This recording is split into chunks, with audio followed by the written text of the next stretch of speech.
సాయంత్రం సరదా మాటలకి స్వాగతం. మేము ముగ్గురం వేరే వేరే స్కూల్స్లో టీచర్సు.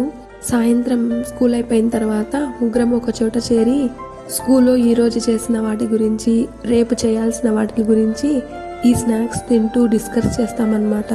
స్నాక్స్ అయ్యేలోపు డిస్కషన్ కూడా కంప్లీట్ అయ్యేలా చూసుకుంటాము. దేవిక మేడం ఒక టేబుల్స్ రాని స్టూడెంట్కి నువ్వు రేపు నేర్చుకొని వస్తే నీకు ఒక గిఫ్ట్ ఇస్తానని చెప్పిందంట. దెబ్బకి వాడు ఒకే రోజు 7 టేబుల్స్ నేర్చుకొని వచ్చి చెప్పేశాడు. మేడం ఫుల్గా ఇంప్రెస్ అయిపోయింది. వాడికి ఏదో ఒక గిఫ్ట్ ఇవ్వాలని ఈ షాప్కి తీసుకొని వచ్చింది. వాడి కోసం ఈ గిఫ్ట్లన్నీ చూస్తుంది ఏది ఇవ్వాలా అని.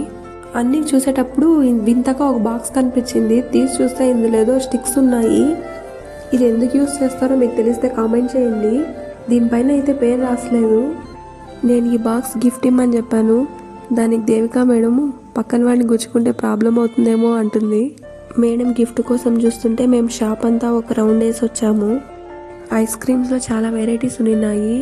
లైట్గా వర్షం పడుతుండడంతో మేము ఈ చిన్న బైట్స్ తీసుకున్నాము.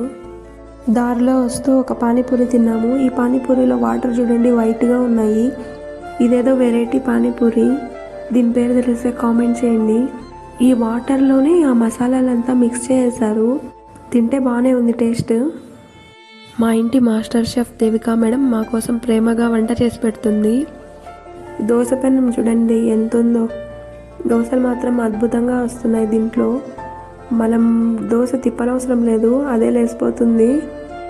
ఫైనల్గా ఒక ప్లెయిన్ దోశ, ఒక ఎగ్ దోశతో ఈ రోజుని ముగించాం.